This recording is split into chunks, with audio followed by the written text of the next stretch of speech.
আসসালামু আলাইকুম বন্ধুরা, কেমন আছেন? এই যে আপনারা দেখতে পাচ্ছেন ভিডিওতে, এটা হলো সফেদা ফল। এই গাছটা আমি নিজে লাগিয়েছি, এবারে প্রথম ধরেছে। আরও কিছু এই যে ফুল দেখতে পাচ্ছেন, সফেদা গাছের ফুল। এটা বড় হয়েছে, ফলটা এখনও পরিপক্ক হয় নাই। গাছে এখনও ফুল আছে। এবং এই যে আপনারা হয়তো অন্ধকারে দেখতে পাচ্ছেন না, এই যে এটাতে একটা দেখছেন ছোট করে ফল ধরেছে। মোটামুটি এই যে গাছের, এটা হলো গাছের নিচের দিক, এই যে উপরের দিকে আমি আপনাদেরকে পুরা দেখাচ্ছি গাছটা। এই যে সফেদা ফল গাছ, পাশে আছে আতাফল গাছ, দেখছেন? এটা হচ্ছে আতাফল গাছ এবং নিচে অনেকগুলো গাছ আছে আতাফল গাছ।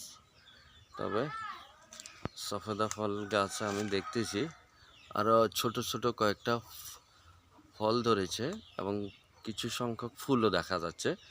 তবে বড় ফলের মধ্যে একটা ফলে পেয়েছি, তবে ওটা এখনও পরিপক্ক হয় নাই।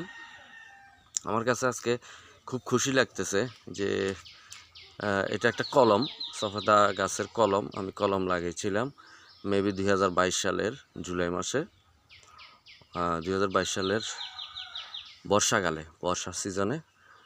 তো এর আগে দেখি নাই, আমি আপনাদেরকে জুম করে দেখানোর চেষ্টা করছি। এই যে আরেকটা ফুল দেখা যাচ্ছে। কিছু কিছু ফুল আছে, ফুল থেকে ফলের দিকে যাচ্ছে, আবার কিছু কিছু ফুল এখনও ফুটে নাই বা ফল হয় নাই। তো আপনাদেরকে আসলে দেখানোর উদ্দেশ্য হচ্ছে, আমার কাছে আজকে খুব ভালো লাগতেছে এবং আমি খুব আনন্দিত যে আমার নিজের হাতে লাগানো সফেদা গাছের মধ্যে ফল ধরেছে। আসলে এটা চট্টগ্রামের আঞ্চলিক ভাষায় এটাকে আলোগোট বলা হয়, আর আমি অন্যান্য ঢাকায় বা নোয়াখালীতে এগুলোকে সফেদা ফল বলেই চিনে। হ্যাঁ, তবে এই ফলটা কিন্তু আসলে মূলত সম্ভবত এটা আমাদের দেশীয় ফল নয়। এগুলা অন্য দেশে ভালো হয়, আমাদের দেশে এখন চাষ হচ্ছে বা বিভিন্ন উপায়ে বা বিভিন্নভাবে ছাদ বাগানে বা বিভিন্ন জায়গায় চাষ করা হচ্ছে। এটা অনেক সুস্বাদু ফল, মানে অনেক ভিটামিন এবং প্রচুর পরিমাণে মিষ্টি, মানে মিষ্টি যে কি মিষ্টি অন্যরকম।